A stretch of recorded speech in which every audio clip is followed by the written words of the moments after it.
नमस्कार, मैं परिमल कुमार और किडोक्रेसी के प्लेटफॉर्म पे आप तमाम दर्शकों का बहुत बहुत स्वागत है। मेरे पीछे बोर्ड लगा हुआ है और इस बोर्ड की चर्चा करीब 1.5 महीने पहले शुरू हुई थी, जब सीबीएसई ने कहा था कि स्कूल अपने कैंपसेस में शुगर बोर्ड लगाएं। शुगर से तमाम तरीके के नुकसान हो सकते हैं और processed food, ultra processed food या जूस, उसमें शुगर का कंटेंट किस तरीके से होता है, वो बच्चों को एजुकेट करने के पॉइंट ऑफ व्यू से अब शुगर बोर्ड लगने शुरू हो गए हैं। सेठ आनंदराम जयपुरिया स्कूल में हम हैं और यहाँ पर इस तरीके के बोर्ड जो हैं, जैसे ही गर्मी की छुट्टी ख़त्म हुई, इस तरीके के बोर्ड आप देखेंगे कि जगह जगह पर लगने शुरू हो गए हैं, जिसमें सीधे तौर पे लिखा हुआ है ट्रिम शुगर बूस्ट ब्रेन। यानी किस तरीके से शुगर सिर्फ दिमाग पर ही नहीं, बाकी शरीर के तमाम अंगों पर किस तरीके से असर डालता है और प्रोसेस्ड फूड और अल्ट्रा प्रोसेस्ड फूड किस तरीके से नुकसान पहुंचा रहा है यंग जनरेशन को या आने वाले भविष्य को, जिसको भविष्य हम कहते हैं बच्चों को। तो उसके मद्देनज़र यहाँ पे जगह जगह आप देखिए कि इस तरफ भी अगर आप आएंगे तो यहाँ पर भी ये बच्चों ने ही तैयार किया है और इस तरीके से ये शुगर बोर्ड लगने शुरू हो गए हैं। और मोटे तौर पे ये समझने की कोशिश करते हैं कि बोर्ड तो लग गए, लेकिन इनके दिमाग में अभी शुगर को लेके क्या है, क्या अभी भी वो ज़िद करते हैं, अभी भी ज़िद होती है जूस की, बाकी चीज़ों की, या कुछ कमी आई है, कुछ गिराव अचानक तो रुकेगा नहीं? जी, जैसे ही स्कूल से मुझे ये पता चला कि चीनी हमारी हेल्थ के लिए, हमारे दिमाग के लिए कितनी हानिकारक है, एकदम से तो नहीं, जैसे कहते हैं कि ग्रेजुअल धीरे धीरे सोसाइटी में चेंज आता है, उसी तरीके से मेरी लाइफ में भी इसमें धीरे धीरे चेंजेस आए।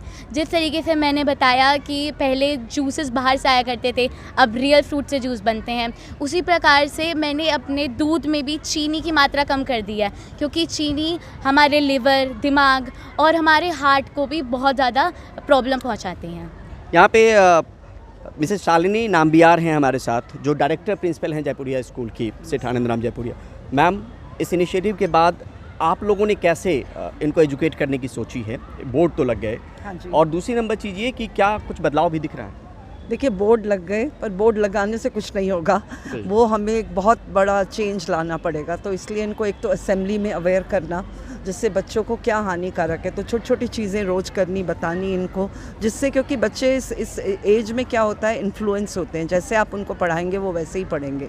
तो हमारी वही कोशिश है। सेकंड थिंग हम ये कर रहे हैं कि जो बर्थडेज़ में, जैसे वो अपना बर्थडेज़ में पहले लाते थे चॉकलेट्स, टॉफ़ी, फ्रेंड्स को बांटना, सबको बांटना, और हमने वो सर्कुलर भेज दिया है घर पे कि बिल्कुल अलाउड नहीं है।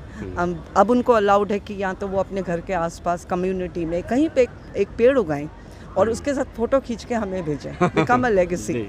ठीक है, सस्टेनेबिलिटी के साथ कनेक्ट करना हर चीज़ को बहुत मुश्किल है, क्योंकि अभी हम सोच नहीं पा रहे हैं कि 10 साल बाद क्या होगा। अभी हम जैसे पानी को लेके अभी हम अवेयर नहीं हैं, सो ये बहुत इम्पॉर्टेंट है। फिर हमने उनको बोला है कि अगर आप कुछ भेजना भी चाहते हैं तो आप जो रिसाइकल्ड प्रोडक्ट्स है उसकी चीज़ें भेजिए, खाने की चीज़ें नहीं भेजिए, शुगर नहीं भेजिए। एक और अच्छा बदलाव हुआ है, मैम से भी समझेंगे कि जो कैंटीन है उसकी जिम्मेदारी बच्चों के हाथ में दी गई है, ताकि हेल्दी कैंटीन बने, मतलब उनके टेस्ट की बात भी हो और हेल्दी चीज़ें रहे। उसके बारे में अगर मैम बता। तो अभी बच्चों का ग्रुप बनाया है, उसमें वही मेन्यू डिज़ाइन करेंगे, और जो कैंटीन हमारी चलाती है हमने उनसे भी बात कर ली है कि अब बच्चे चलाएंगे, वो आपको बताएंगे क्या खाना उन 2 दिन में। तो will call it healthy days. उस 2 दिन में हेल्दी खाना ही मिलेगा कैंटीन में। तो आई थिंक वो सक्सेसफुल रहेगा, बिकॉज काफ़ी लोग चाहते हैं, उनको दिख रहा है कि शुगर के इल इफ़ेक्ट्स जो आजकल ये किसी भी चीज़ का आप देख लीजिए, डायबिटीज़ बच्चों में बढ़ गया है, ओबेसिटी इतनी हाई है कि बच्चे हिल नहीं पा रहे हैं, और ये सब उनकी मानसिक जो क्षमता है उस पर इम्पैक्ट पड़ रहा है। वो पढ़ नहीं पा रहे हैं, वो अच्छा नहीं कर पा रहे हैं लाइफ में। तो आई थिंक जो ये इनिशिएटिव मोदी जी ने लिया है, आई रियली अप्रिशिएट, क्योंकि हम हेल्थ को देते ही नहीं है प्रायोरिटी स्कूल्स में। हम स्कूल्स में खाली पढ़ाई को देते हैं। और इनकी सोच अगर बदलने में हमें कामयाबी मिली तो क्यों नहीं? आगे का जनरेशन। तो मैं बहुत कॉन्फिडेंट हूँ कि हमारे जयपुरिया के बच्चे, आप देख सकते हैं इनके टिफ़िन में खाली आज आपको खाली गाजर मूली हम तो अचानक आए, इसमें बताइए कि इसमें क्या क्या है टिफिन में?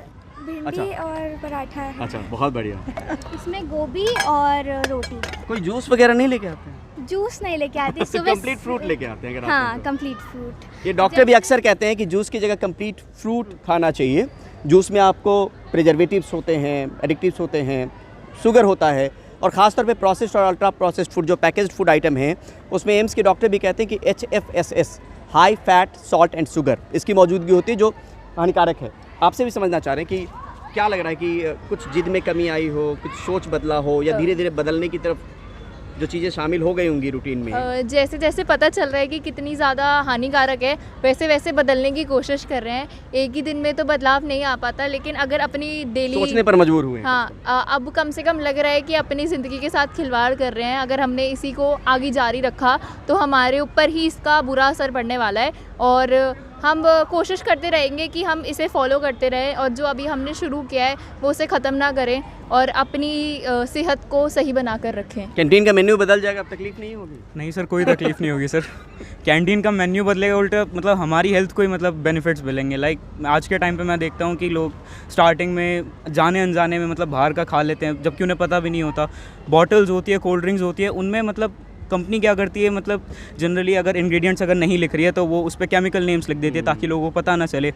और फिर अगर मेन्यू अगर चेंज होगा तो कोई दिक्कत नहीं है। मैम ने इनिशिएटिव लिया तो हमारे अच्छे के लिए लिया अच्छा, होगा। एक चीज़ ऑनेस्ट कमेंट के तौर पे समझना चाह रहे हैं कि जब ये शुगर बोर्ड की बात हुई, कितने लोगों को पता नहीं था कि वाकई इसको खाने से दिक्कत हो रही है, जूस पीने से दिक्कत हो रही है? सच सच अगर बताइए कि बहुत लोगों को नहीं पता था और इसके बाद पता चला, जानकारी अवेयर हुए। पता नहीं था पहले से कि वाकई ये हानिकारक है? पता था बट अवॉइड कम करते थे थोड़ा। आप ज़्यादा कर रहे हैं? अब थोड़ा फोकस कर रहे ज़्यादा कर रहे हैं। तो इनिशिएटिव आपको पता था? नहीं, नहीं। थोड़ा सा पता था लेकिन उतना फॉलो नहीं करते थे हम लोग, लेकिन इस इनिशिएटिव के बाद ज़्यादा फॉलो करने लगे हैं। और किसको नहीं पता था? अच्छा, आपको भी नहीं पता था? जी, ऐसा नहीं है कि मुझे बिल्कुल नहीं पता था, मुझे थोड़ा बहुत पता था कि इससे वेट गेन होता है, ओबेसिटी होती है। बट जैसे ही स्कूल ने इसका इनिशिएटिव लिया, उससे मेरे अंदर जागरूकता आई इस चीज़ के बारे में। पता चला कि इससे कैंसर और इन सब बीमारियों भी होती हैं इन सब चीज़ों से, और इससे हमारे दिमाग पर, हमारे डिप्रेशन और एंजाइटी भी होती है। इन सब चीज़ों पे कितना फ़र्क पड़ता है। तो मैं बहुत मतलब बीमारी से एक डर लगा, पता चला बीमार हो सकते हैं तो उसको अवॉइड करना शुरू जी। किया। और किसको नहीं पता था? अच्छा, आपको भी नहीं पता था, आप बताइए। पहले मतलब पता था बट इसको हम लोग ज़्यादा इम्पोर्टेंस नहीं देते थे। तो आप घर में कितना जिद करते हैं बाहर की चीज़ों के लिए? कुछ जिद में कमी आई है? अब मतलब जिद में कमी तो आई है, धीरे धीरे करके जिद बंद भी हो सकती है। बहुत अच्छा। तो ये आप समझ सकते हैं कि जिस मुहिम की शुरुआत की गई है उसका असर यहाँ पे आपको मिल रहा है, इस भीड़ में, छोटे से भीड़ में। और ये सोचिए, तमाम स्कूलों को लेके जिस तरीके से सर्कुलर जारी हुआ है, या प्रधानमंत्री अलग अलग मौक़ों पे कहते हैं ओबेसिटी की बात। ओबेसिटी सिर्फ मोटापा नहीं है, उससे तमाम ऑर्गन असर के दायरे में आते हैं, और आपका भविष्य जो है एक तरीके से ख़राब होता है, जो बच्चों को लेकर हम बात करते हैं। और यहाँ पर और कुछ लोगों से बात रह गई, आपसे बात रह गई है। आपको पहले से इतनी गंभीरता पता थी कि इतना असर डाल सकते हैं? पता था बट इतना हम लोग भी अवॉइड नहीं करते थे, मतलब कहीं ना कहीं खा ही लेते थे, मतलब ले लेते थे चीज़ें, बट अब हम लोग ज़्यादा अवॉइड करेंगे। अवॉइड करें। हाँ जी। तो कम से कम ये बोर्ड लगाने से मैम ये ज़रूर हुआ है, और आपके असेंबली में कहने से, या जो आप प्रक्रिया में ला रही हैं, ये बदलाव दिखेगा धीरे धीरे। और धीरे धीरे आएगा इसका इम्पैक्ट, टाइम लगेगा। इतनी जल्दी कोई बर्गर पिज्ज़ा छोड़ नहीं सकता। लेकिन कम से कम एक शुरुआत हुई है एंड आई थिंक बहुत इंपॉर्टेंट है कि हम इसको बहुत सीरियसली ले रहे हैं एज अ स्कूल। और बच्चे भी, जो आपने पूछा है, आप तो एकदम से आए हैं जी, तो बच्चे भी जो बोल रहे हैं, मैं भी शॉक्ड हूँ हाँ, कि कि वो हमने नहीं बताया। असेंबली में 10 मिनट बोला है और उसका इतना असर हो गया। तो आप सोचिए अगर मैं रोज़ बोलूँगी तो कितना असर होएगा। बहुत बहुत शुक्रिया मैम, बहुत बहुत शुक्रिया, बहुत बहुत धन्यवाद। Thank you so much.